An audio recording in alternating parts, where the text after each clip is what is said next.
GPSC class 2ની પરીક્ષા ફરી એકવાર ચર્ચામાં આવી છે। આ ચર્ચાનું કારણ બની છે ડ્રગ ઇન્સ્પેક્ટરના લેવાયેલા મૌખિક ઇન્ટરવ્યૂ। કારણ કે જે 34 ઇન્ટરવ્યૂ લેવામાં આવ્યા હતા તે રદ કરી દેવામાં આવ્યા છે।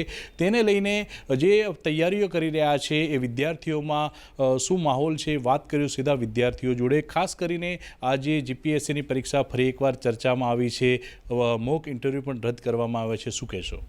જીપીએસસી એક બંધારણીય સંસ્થા છે અને આ સંસ્થા દ્વારા જે ઇન્ટરવ્યૂ લેવામાં આવ્યા છે, જે 3 ઘણા ઉમેદવારોને બોલાવવામાં આવ્યા હતા અને 3 ઘણા ઉમેદવારોને બોલાવીને ઇન્ટરવ્યૂ લેવાના હતા, એ સમયે અચાનક જ આવી રીતે ઇન્ટરવ્યૂ રદ કર્યા। તો આ લોકોને ખબર હતી કે જે બહારની સંસ્થા સાથે જોડાયેલો વ્યક્તિ છે એ પેનલમાં શું કામ રહ્યો?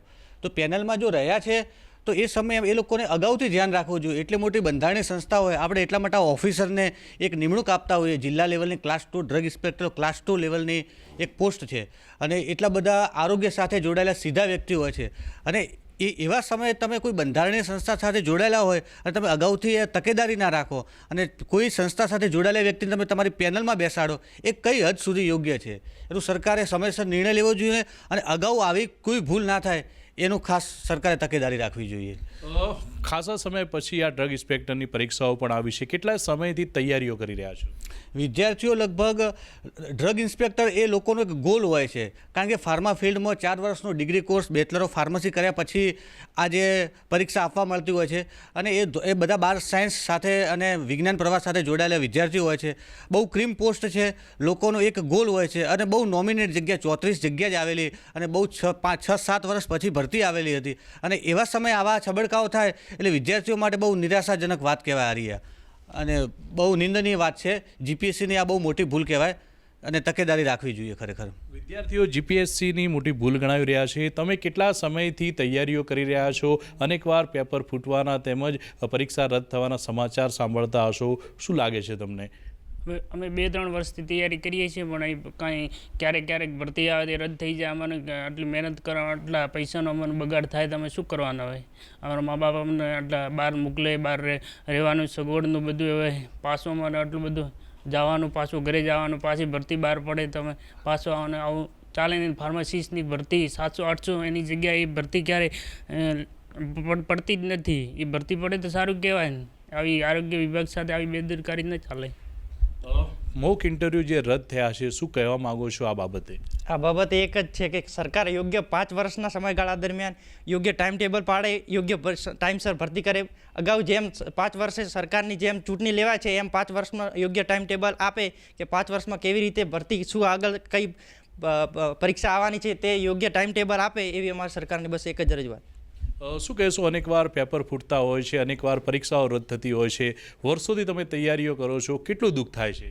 દુઃખ તો થતું જ હોય છે, કારણ કે 1.5-2 વર્ષથી મહેનત કરતા હોઈએ છીએ સતત, ને પછી એમ પેપર આપવા જઈએ અને ખબર પડે કે પેપર રદ થઈ ગયા છે, તો એ 1.5 વર્ષની મહેનત પર પાણી ફરી જતું હોય છે। તો સરકારને ધ્યાન રાખવું જોઈએ અને અગાઉ 6-7 મહિના પહેલાં એમ તારીખ બહાર પાડવી જોઈએ કે આ સમય પરીક્ષા લેવાશે, એમ ચોખ્ખટ સમય દર્શાવવો જોઈએ સરકારે।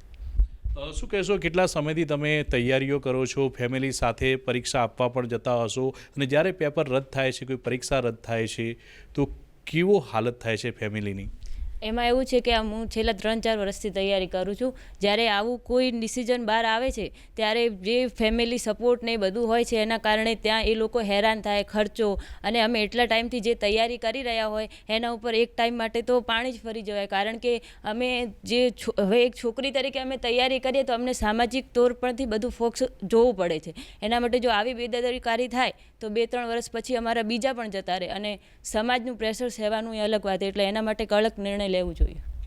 શું કહેશો? ફરી એકવાર આ પરીક્ષાઓ ચર્ચામાં છે, મૌખિક ઇન્ટરવ્યૂ જે રદ કરવામાં આવે છે તેને લઈને? જીપીએસસીની પરીક્ષાનું મૌખિક ઇન્ટરવ્યૂ જો રદ થયું છે એનામાં એક તો વિદ્યાર્થીનો સમય બરબાદ થાય છે, પ્લસ વિદ્યાર્થીની ઉંમર, અમુકની તો ઉંમર જ જે પૂરી થતી હોય છે અને એના માટે અને એમનો વાલીનો એટલો તો સમય બરબાદ થાય છે। એક લેડીઝ તરીકે અમે જઈએ છીએ તો અમારે હંગાત પેરેન્ટ્સ હંગાત આવે જ છે, તો પ્લસ એમનો અને બહુ ખર્ચો વધી જશે, બહુ ટાઈમ વેસ્ટ થાય છે અને અમારી તૈયારીને પાછો 2-3 વર્ષ આપવા જ પડે અલગ, અને અમુક વિદ્યાર્થીઓની એમની ઉંમર બી પતી જતી હોય છે તો એમનો ગોલ અને એમનું સપનું બધું બરબાદ જ થાય છે। આપણી સાથે આ સ્માર્ટ એકેડમીના જે સંચાલક છે એમની જોડે વાત કરીશું. ખાસ કરીને તમે વિદ્યાર્થીઓને તૈયારી કરાવતા હો છો, પરંતુ સરકારી પરીક્ષાઓને લઈને કોઈ ચર્ચાનો વિષય પણ બનતા હોય છે. અનેકવાર પરીક્ષા રદ થતી હોય છે, મોક ઇન્ટરવ્યૂ રદ થતા હોય છે. શું કહેશો? જે ચોક્કસથી વિદ્યાર્થીઓનો રોષ આપણને દેખાઈ જ રહ્યો છે. અને એક જીપીએસસી જેવી બંધારણીય સંસ્થા કે જે ખરેખર જીપીએસસી એટલે આપણા કહેવાય ને કે બહુ મોટી સંસ્થા કહેવાય, બંધારણીય સંસ્થા છે. અને આવી સંસ્થા જો આવી બેદરકારી કરે, ખરેખર આપણે જ્યારે કોઈ ઇન્ટરવ્યૂમાં પેનલમાં કોઈને બેસાડવાના છે તો આવા વ્યક્તિઓ જોડે ખરેખર પહેલાંથી એક ફોર્મમાં સાઇન લઈ લેવી જોઈએ અને કહેવું જોઈએ કે ભાઈ તમારી સંપૂર્ણ જવાબદારી રહેશે કોઈ આ બાબતે થશે તો. અને દરેક બાબતે, ક્યારે આપણે ટીચરની ભરતી છે કે આમાં ઘણી બધી રાહ જોઈ રહ્યા છે, વિદ્યા સહાયકમાં તકલીફ છે, અગ્નિવીરમાં તકલીફ છે, દરેક ભરતીની અંદર અત્યારે બહુ જ તકલીફો આવી રહી છે. અને પોલીસ કોન્સ્ટેબલની ભરતી આપણે આ ધાનેરાના વિસ્તારની અંદર આપણે જોઈએ તો પોલીસ કોન્સ્ટેબલની ભરતી માટે વિદ્યાર્થીઓ પોતાનું દરેક વસ્તુ સમર્પિત કરી દેતા હોય છે. અને આ જે ભરતી અત્યારે 15-6 એક્ઝામ છે એ પણ ભરતી આપણે જોઈએ તો 2 વર્ષ પહેલાં પડી છે. તો ભરતીને પૂરી કરતાં બહુ સમય લાગે છે એક તો. અને મેઇન જે તકલીફ છે કે વિદ્યાર્થીઓ 2-2 વર્ષ સુધી લાઇબ્રેરીના ખર્ચા હોય છે, પોતાના ટિફિન લઈને આવતા હોય છે, સવારે નીકળે છે, છોકરીઓને સવારે નીકળીને સાંજ સુધી બિચારાને ટાઈમસર ગાયોનું કરવાનું હોય, ખેડૂતો હોય છે, તો બધાને બધી તકલીફ છે. આપણે જે અધિકારીઓ જે છે અથવા જે લોકો પેપર લઈ રહ્યા છે એ લોકોને એક વિનંતી છે કે આપણે જે જગ્યાએ બેઠા છીએ અને જે લોકો જ્યાંથી તૈયારી કરે છે બધાને આપણે વ્યવસ્થિત જોવાના છે અને એક નજરથી જોવાના છે. બધા મેગા સિટીમાં તૈયારી નથી કરી રહ્યા, એટલા થકી તમારે થોડુંક ધ્યાન રાખવાનું છે. આ વિદ્યાર્થીઓ હતા ગ્રામીણ વિસ્તારના, તેમનામાં પણ રોષ છે. તેમનું કહેવું છે કે સરકારને ધ્યાન રાખવું જોઈએ, જે પરીક્ષા લઈ રહ્યા છે તેમને ધ્યાન રાખવું જોઈએ, કારણ કે કોઈ પેપર ફૂટે છે, કોઈ મોક ઇન્ટરવ્યૂ જ્યારે પરીક્ષા રદ થતી હોય છે ત્યારે આ વિદ્યાર્થીઓ દુઃખી થઈ જતા હોય છે, કારણ કે એ પોતાના એવા વિસ્તારમાંથી આવતા હોય છે કે જેના માતા પિતા મજૂરી કરે છે અને મજૂરી કરીને આ વિદ્યાર્થીઓને તૈયારી કરાવતા હોય છે. તે સમયે જ આવા જે સમાચારો મળતા હોય છે તેને લઈને વિદ્યાર્થીઓ તેમજ તેના પરિવારજનો પણ દુઃખી થઈ જાય છે. કિશોર તુવર, ન્યૂઝ 18, બનાસકાંઠા.